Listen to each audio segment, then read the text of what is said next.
Esto es Territorio Stranger.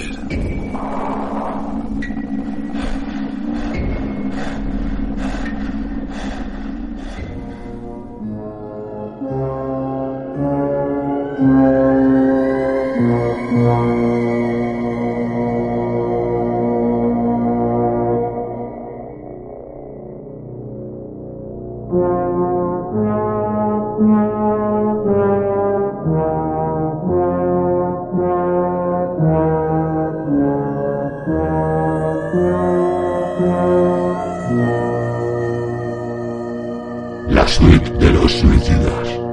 Un relato de José Cortés.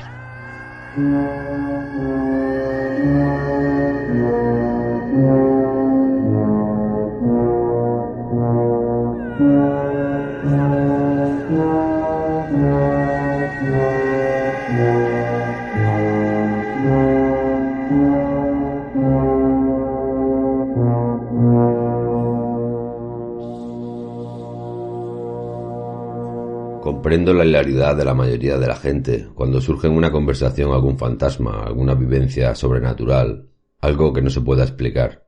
Es lógico y humano reaccionar así ante lo desconocido. Al menos es la manera más sencilla de afrontarlo. Como decía un viejo amigo, mientras te ríes, no piensas.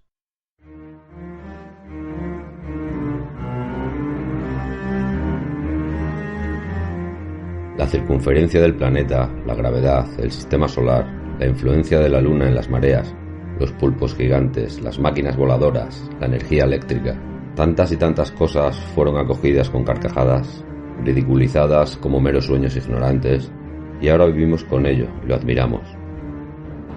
La ciencia calla las burlas cuando toca algo, mientras sus dedos se acercan y tardan siglos en ocasiones. No hay remedio para la incredulidad y sus incómodas manifestaciones. He experimentado suficientes fenómenos inexplicables como para ser inmune a los rechazos racionales. Simplemente compadezco a esa gente que no ha disfrutado de tales experiencias, tanto provocadoras de miedo como maravillosas. Lo que ocurre es que no hay palabras para expresar esas vivencias, y si las hay, no soy el más indicado para unirlas de forma coherente y fiel. Si bien confío en que al menos un poco de mi apasionamiento sí quede impregnado en estos párrafos para que el lector consiga hacerse una idea. He ofrecido centenares de conferencias en las mejores universidades, Cambridge, Harvard, Salamanca, Yale, ante grandes hombres y mujeres, mentes preclaras y fuertes personalidades.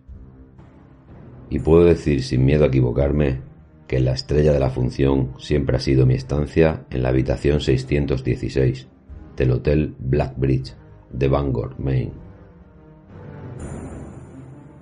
No puedo dejar de estar de acuerdo con la mayoría de mis queridos escuchantes, ya que la noche que pasé en la 616 dejó su indeleble huella en mi cuerpo y en mi mente, y me es imposible olvidarlo.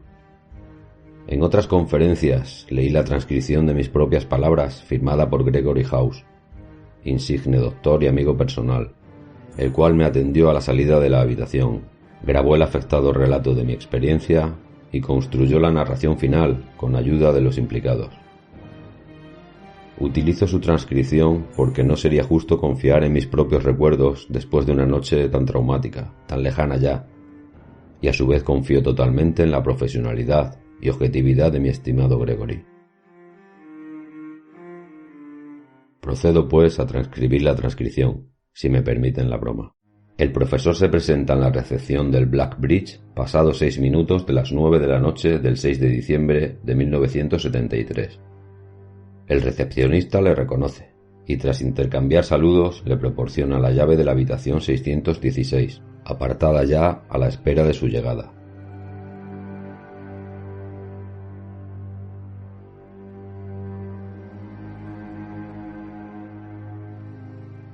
El recepcionista le informa de que esa misma mañana se ha efectuado una limpieza rápida y superficial en la habitación en cuestión, ya que, como él sabe, ninguna empleada del hotel aceptaría pasar más de 5 minutos en esa estancia. El profesor deja su bolsa de aseo personal en la recepción y se dirige a la cafetería del hotel, donde el señor Torrance, jefe de camareros, le proporciona un termo de café que el profesor ha acordado devolver a la mañana siguiente, seguramente vacío. El profesor toma una taza en la barra de la cafetería echando un último vistazo a la documentación sobre la historia de la habitación 616. En la primavera de 1883, apenas 2 años después de la inauguración del hotel, un vendedor de seguros es encontrado muerto en la cama de la habitación 616, que tuvo que ser abierta después de 3 días sin noticias del señor. El médico que lo reconoció achacó la muerte a un fallo cardíaco, dado el sobrepeso del hombre y su ajetreado modo de vida. Entre septiembre y diciembre de ese mismo año, fueron 11 las muertes acaecidas en dicha habitación, por una del resto del hotel en el mismo periodo. 6 ataques cardíacos, un ahogado en la bañera y 4 suicidios, los 2 últimos el de una mujer de 22 años y su hijo de 5, que al contrario de lo esperable, saltó por la ventana casi 5 minutos después de su madre, tras, según los testigos, pedir ayuda asomado para finalmente arrojarse y caer al lado de su madre, los 2 con la misma expresión aterrorizada en el semblante. La demanda de auxilio hizo que la policía y los bomberos derribaran la puerta de la habitación en previsión de algún incendio o la presencia de algún criminal. La habitación estaba silenciosa, en calma, y las maletas de la mujer y su hijo yacían sobre una mesa, sin abrir siquiera. La habitación estuvo cerrada 25 años. Si bien varias personas cayeron desmayadas al pasar por delante de la puerta, al final la gente pasaba corriendo como alma que lleva al diablo, escapando del misterioso influjo que llegaba más allá de sus paredes. En 1909 el hotel cambia de dueños, y los nuevos hacen oídos sordos a las advertencias de los trabajadores, incluso cuando varios de ellos abandonan su puesto al conocer la intención de reabrir la maldita 616. Prefieren abandonar su trabajo, en algunos casos desde la apertura del edificio, antes que volver a ver abierta la habitación. La nueva dirección cree que pueden usar la leyenda de la habitación, conocida bien fuera del estado, para mejorar los resultados económicos de su inversión. Acuerdan que esa habitación pase a tener el precio de una suite, pese a ser una habitación simple con baño completo, una cama individual, una mesa, una silla y un armario. Confían en que el morbo y las excentricidades de los ricos les den la razón, y así es. Se forma una lista de espera de hasta 2 años para ocupar la habitación, y efectivamente, grandes magnates y mafiosos multimillonarios quieren pasar la noche en la 616, pagando más por acelerar su subida en la lista. En la boutique del hotel se ponen a la venta camisetas con la leyenda «Yo sobreviví a la 616 en la pechera». No se vendió ni una. Los 40 primeros inquilinos de la habitación fallecieron, 15 dentro y los otros 25 fuera del hotel. De estos, 10 murieron víctimas de un cáncer repentino que tardó 3 meses, en el más largo de los casos, en consumirles. Los 15 restantes realmente murieron en la habitación, pero la dirección del hotel consiguió mover los cuerpos y quitarse el muerto de encima. Se eliminaron las listas de espera aludiendo a un problema de humedades irreparables y tóxico, por lo que en pocos meses cesó la fiebre de la 616 y todo volvió a la calma. Bueno, hasta el 29. La habitación estuvo casi 20 años cerrada después del nefasto comienzo de la lista de espera. La dirección no quería complicarse la existencia por un plus. Decidieron esperar a que la mala suerte se durmiese, agazapados a la espera de la ocasión propicia. Y un jueves cualquiera de 1929, Wall Street se derrumbó. Muchos millonarios cayeron en la miseria, muchos negocios quebraron, y el suicidio se puso de moda. Una pintada en la mismísima puerta de Wall Street apareció a la mañana siguiente, la 616 del Black Bridge, un último lujo.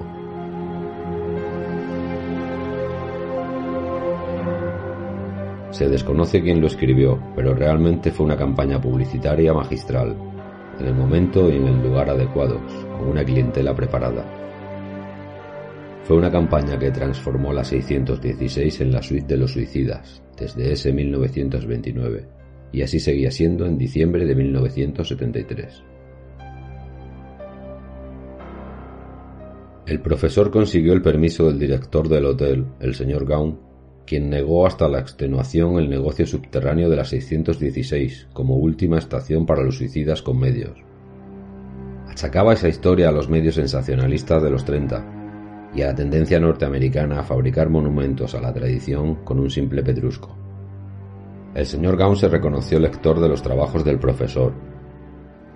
Si bien quiso apostillar que era justo decir que era mayor el interés de su esposa por esos temas suyos, que él los leía como ficción.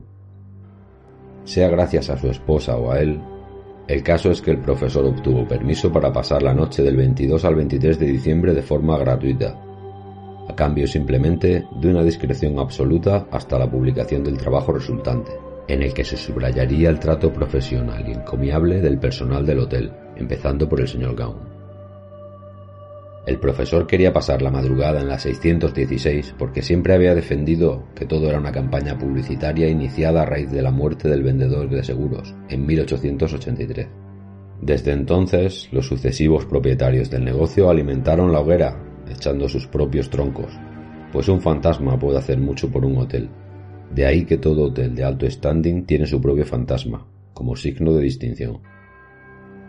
Que en la misma habitación se hubieran certificado tantísimas muertes sin despertar el interés de la policía era poco menos que impensable, a no ser, claro, que supieran que realmente no había muertos ni nada parecido. El profesor defendió su postura en muchas tertulias, y se enfrentó en sus artículos con varios investigadores que ponían sobre la mesa la extensa documentación sobre el asunto. Fotografías, actas de la policía, certificados de defunción, desapariciones de personas implicadas, directa e indirectamente, a medios públicos y privados. Pero el profesor no se achicaba ante las torres de papel y argumentaba que eso no eran pruebas, que eran papel y letras, y cualquiera podía crearlas. En la última tertulia en la que se sugirió el tema de la 616, en el Café Olatua de Washington, el profesor se hartó de las mismas argumentaciones de siempre, y dando un puñetazo sobre la mesa, entre el tintineo de las cucharillas de las tazas y los ojos desorbitados de sus compañeros, clamó: No, no y no. No creeré lo que mis ojos no vean. Y si para callar sus monótonas frasecillas tengo que pasar una noche en esa habitación, lo haré. Dicho y hecho, una semana después el profesor había obtenido el permiso del señor Gaunt y había acordado su llegada en la noche del 22 de diciembre. Salió del despacho con la promesa de que ningún empleado del hotel se le acercaría para intentar persuadir con historias de fantasmas y apariciones, ya que él era lo bastante maduro como para valorar lo que veía o escuchaba, y no quería hacerlo con prejuicios innecesarios. El profesor abandonó la cafetería a las 11 en punto, después de releer sus papeles. Saludó al señor Torrance, recogió su bolsa de mano en la recepción y subió en el ascensor.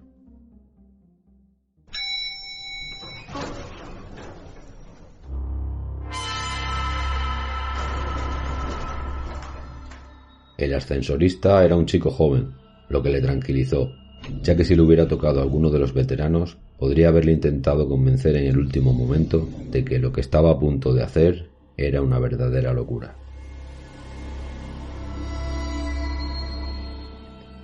Si bien era joven, estaba claro que el chico conocía algo de la historia y sabía quién era el profesor, porque al llegar a la sexta planta y abrirse las compuertas musitó un «Suerte, señor». A que el profesor respondió con un «Sí», que dijo sin darse cuenta, lo que hizo enfadarse consigo mismo por pensar que la necesitaría y con el chico por insinuarlo. Cuando el ascensor comenzó a bajar, el profesor seguía inmóvil, de perfil, con la bolsa en una mano y la llave en la otra. No lo reconoció en el momento, pero poco después el profesor estaba seguro de que cuando el ascensor abandonó la planta y él comenzó a andar hacia el final del pasillo, sintió una urgente necesidad de bajar las escaleras a saltos y abandonar ese edificio. Fue como cuando algo se te encendía en el interior para recordar que se te habían olvidado las llaves o un grifo.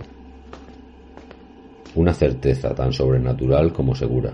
Incluso se le despertó un dolor en el estómago. Se paró frente a la habitación 628 Inspiró y expiró ruidosamente unas cuantas veces y se regañó por el patetismo de la escena.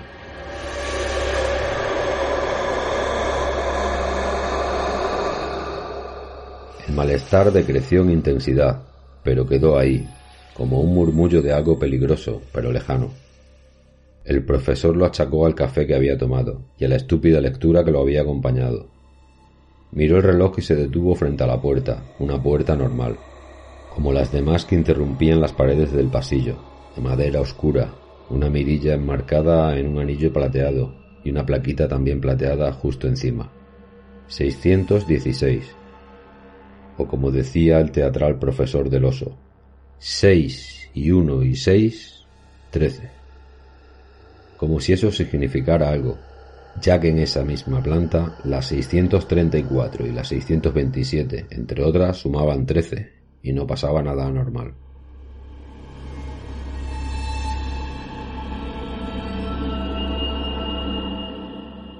El profesor sonrió mientras sujetaba la llave con los dedos índice y pulgar, y ahí empezaron los problemas. La puerta no estaba. Era una silueta en la pared, un trozo de papel más claro que el resto, como si se hubiera retirado un armario o algo similar, pero no era así. Ahí había una puerta que daba paso a una habitación, y eso no se puede retirar como un mueble.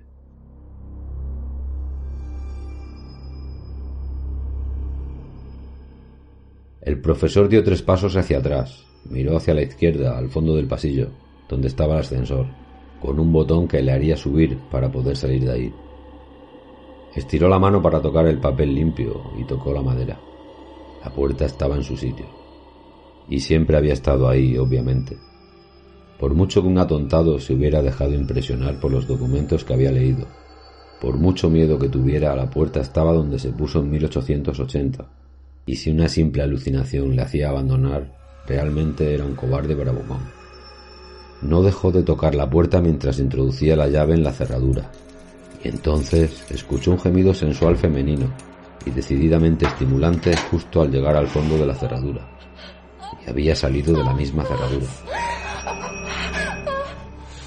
«Que aproveche», dijo en voz alta al pasillo, a la habitación de fuera. Giró la llave y empujó la puerta sin sacarla. El débil chirrido de las bisagras era realmente parecido al gemido ahogado de una mujer excitada gimiendo debajo de una almohada. El profesor sacó la llave y cerró la puerta a sus espaldas.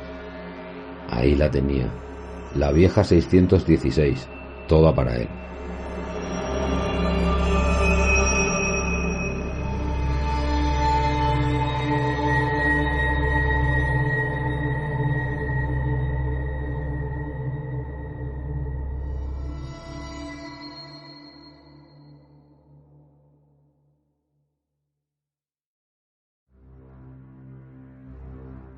Cerró la puerta a su espalda cuando encendió la luz de la entrada.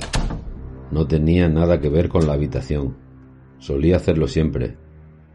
Sí, claro. Era una manía. No le gustaba entrar en una habitación y cerrar la puerta a oscuras. La habitación sería de unos 30 metros cuadrados. Al entrar había un pequeño pasillo de unos 3,5 metros, en cuya parte derecha estaba la puerta que daba acceso al baño. El profesor abrió la puerta en cuestión, accionó el interruptor de la luz sin abandonar el pasillo y entró. Dejó su bolsa encima de un pequeño mueble de baño sobre ruedas que había a la derecha del lavabo. En el mueble había una cesta con artículos de baño y en las bandejas inferiores las toallas, aparentemente limpias y suaves. Si bien la idea de comprobarlo no le pareció afortunada al profesor, sin saber bien por qué. Sobre el lavabo un espejo grande, cubierto con una fina capa de polvo. El director le había advertido que la limpieza de esa habitación era superficial, y obedecía al mero instinto pulcro que se supone a todo buen director de hotel. La bañera era más bien pequeña, y de un tono amarillo pálido, que claramente no era su color natural. En un estante, en una esquina de la bañera, había un perro de porcelana. Un perro gris con las orejas de punta que enseñaba los colmillos. El profesor se acercó poniéndose de puntillas, evitando tocar el borde de la bañera. Le llamó la atención el detallismo de la figura, tanto que se habían moldeado varios insectos blancos que poblaban las patas del perro. La técnica empleada era tal que si miraba fijamente los insectos parecían moverse. Dirigió una última mirada de asco a la figura, echó un vistazo rápido al retrete y el bidet y salió. Abandonó el pasillo y encendió las luces de la habitación. 3 bombillas de vela en la lámpara del techo y una lamparilla en cada mesita de noche. La cama era algo grande para ser individual y algo escasa para 2 personas. Estaba cubierta por una colcha rojo oscuro y el bulto de la almohada le hizo pensar en un niño muerto que descansaba ahí debajo, con los brazos pegados al tronco, probablemente con los ojos abiertos. Rió en voz alta ante ese pensamiento tan fuera de lugar, y su propia risa le resultó amenazante, como si hubiera reído el niño muerto bajo la colcha, y no él. El espacio entre el pie de la cama y la pared era escaso, porque ahí se encontraba el mueble sobre el que reposaba la televisión, y tras cuya portezuela podía haber algo de alcohol, o una mujer amordazada y desnuda, o quizá ahí estaba su hermano, y realmente no había muerto de leucemia con 12 años. A lo mejor estaba ahí escondido, y si abría la puerta le miraría con ojos de 12 años, con su cabeza desnuda e hinchada. Le miraría y le diría: «Eres un desgraciado. Te alegró que me fuera». Y el profesor no diría nada, porque en parte era cierto. Y cerraría el mueble para no verle, pero seguiría oyendo la respiración ahogada de su hermano, la noche en que murió ahogado en la cama, aunque él dijo a sus padres que no había escuchado nada. El profesor soltó una carcajada y empezó a toser sin dejar de reír, y entonces la idea de que su hermano viviera en esa habitación le pareció real. La certeza que le invadió se le agarró al pecho, y se sentó en el borde de la cama para respirar profundamente e intentar centrarse.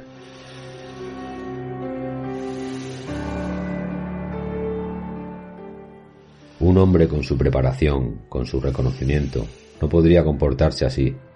No podía dejarse llevar por historias de fantasmas. No podía salir de esa habitación siendo víctima de sí mismo, mientras la habitación se limitaba a eso, a ser una habitación. Rebuscó en los bolsillos de la chaqueta, sacó un caramelo de eucalipto y se lo metió en la boca. El frescor repentino le animó y volvió a ponerse de pie. En la pared del fondo, tal como se entraba en la habitación, estaba el armario de una sola puerta, y a su izquierda la ventana por la que tanta gente se había tirado. No la abrió porque realmente era una noche gélida y no quería perder el calor de la calefacción. Se quitó la chaqueta y se descalzó. Le gustaba el tacto de la moqueta azul oscuro de la habitación, una moqueta demasiado limpia y suave como para pertenecer a una habitación que se limpiaba tan poco. Una moqueta que en cuestión de un par de minutos estaba enfriándose muy rápido. El profesor cogió el mando de la televisión y saltó a la cama. Se recostó con la espalda en la pared y encendió el aparato mientras se frotaba los pies, tan fríos de repente. La imagen apareció en la pantalla con un zumbido de estática, y el profesor soltó el mando sin darse cuenta. Sus dedos se aflojaron y quedaron así, como la mano de un muñeco, a medio abrir o a medio cerrar. El profesor se inclinó hacia adelante y su imagen hizo lo mismo. En la pantalla se mostraba una panorámica de la habitación, tomada desde un punto que correspondía a la posición de la ventana. Si bien en las cortinas no se apreciaba nada extraño, aún menos una cámara. A la derecha de la imagen, la cama con el profesor observándose absorto, el brillo del televisor reflejado en su rostro. A la izquierda, tras el televisor, el pasillo a oscuras en el que no se vislumbraba la entrada del cuarto de baño. Era como un agujero alargado y totalmente negro. Vaya, vaya, se han tomado en serio esto de controlarme. Porque si yo me veo, ellos me ven. Pueden apostar. Me gustaría ver la cara del genio que ha montado esto. Y dirigió su puño hacia la cámara invisible y estiró su dedo corazón mientras soltaba risotadas infantiles.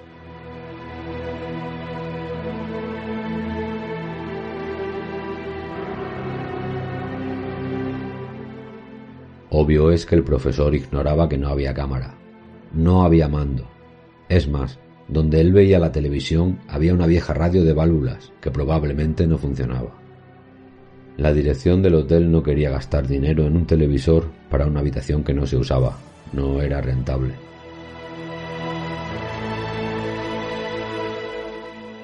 En ese televisor que no existía, el profesor vio algo nuevo.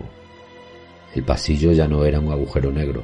Ahora estaba bañado por la luz del cuarto de baño. Un llanto crepitó en los altavoces del televisor, saturado, y a los 3 segundos sonó en el baño. Era un llanto de niño, un niño acatarrado, porque sonaba como una vieja locomotora cuando tomaba aire. En el televisor, un niño se asomó desde la puerta del cuarto de baño. La pantalla se fundió. En la habitación el niño se acercó arrastrando los pies. En ese momento el profesor asegura que garabateó una nota de papel, absolutamente aterrorizado ante la inminente aparición del niño.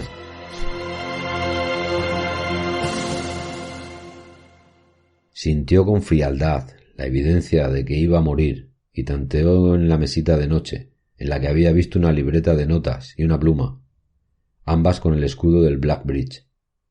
Asegura que escribió: «Perdona mi soberbia, oh Dios mío, acógeme en tu seno», y arrugó la hoja dentro de un puño para no soltarla. El niño apareció por la esquina del pasillo, pero el profesor apenas pudo mirarle, porque el pequeño levantó un brazo en su dirección. Ante ese gesto, el profesor fue levantado en el aire por una fuerza invisible, para a continuación ser estrellado contra la cama. Quedó inmóvil mirando hacia el techo, pudiendo observar cómo en la lámpara bailoteaban las 3 velas que habían sustituido a las bombillas. Si bien no podía mover la cabeza, el profesor era consciente de que ya no estaba acompañado solamente por el niño, sino que era evidente la presencia de varios entes rodeando la cama, agarrándole piernas y brazos, susurrando, llorando, riendo. El resultado era un ronroneo metálico, una especie de mantra incómodo y blasfemo. A baja intensidad distinguía los ladridos del perro. Le vino a la cabeza la figurita del baño, los insectos albinos correteando por las patas.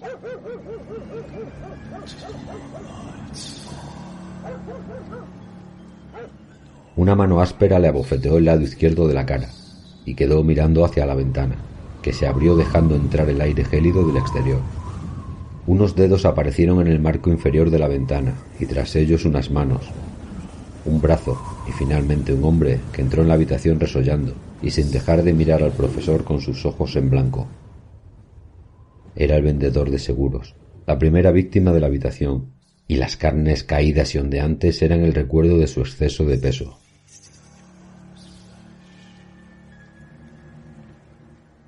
Sin dejar de mirarle se arrodilló y acarició al perro, que efectivamente era una réplica viva de la figura de porcelana.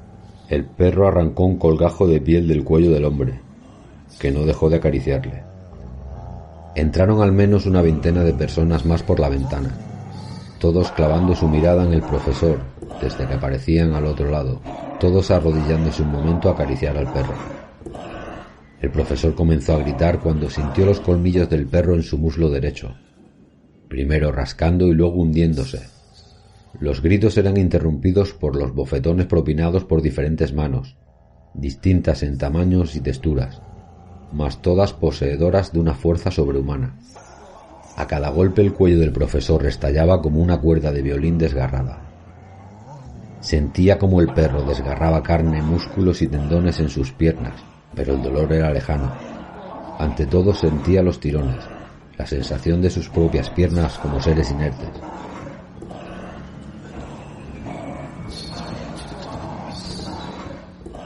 Llegó un momento en el que sus propios gritos eran ya monótonos.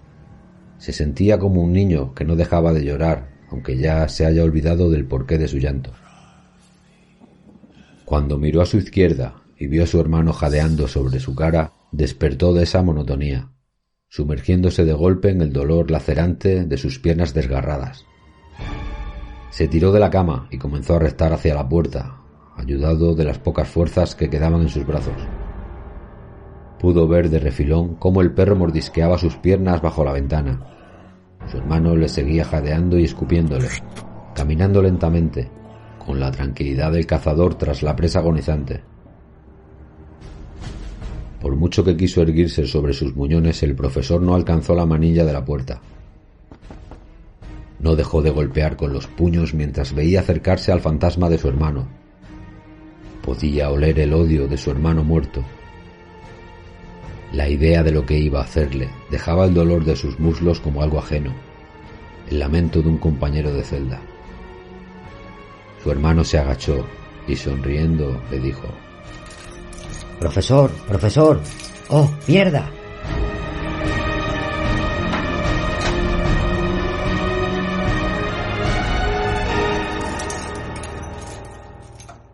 Eso es lo que parece ser, que exclamó el Botones, que consiguió abrir la puerta de la habitación, tras probar varias llaves. Caía a sus pies balbuceando incoherencias, empapado en sudor, y sí, sin piernas. Es curioso que nunca se encontraron mis piernas, por increíble que pueda parecer.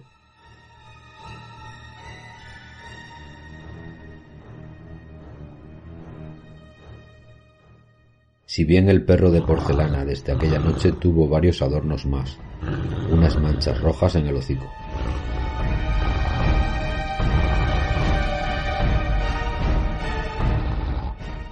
Igualmente inexplicable es que al subirme a la camilla, los enfermeros me administraron un sedante que relajó mi cuerpo, incluidos los dedos, que seguía sujetando la supuesta nota que yo garabateé en un momento de terror.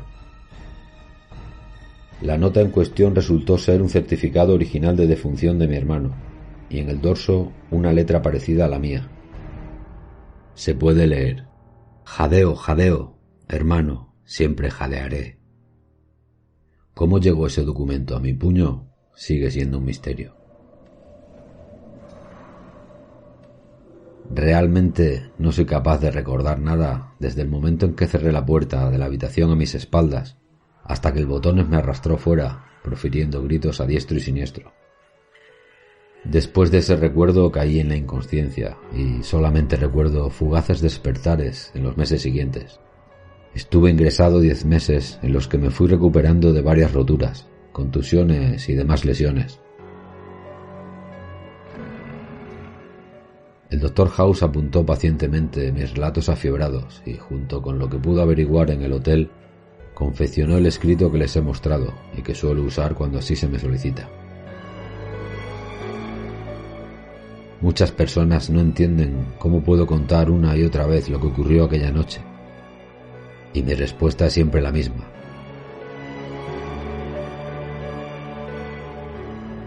Aunque en el fondo más primitivo de mi ser creo que pasó todo como han leído, cuanto más pienso que si soy capaz de seguir contándolo y recordándolo es porque realmente no estoy seguro de que todo eso pasara, y prefiero pensar que es producto de interminables noches de fiebres altas, y justo es decirlo, la fina narrativa de mi estimado Gregory.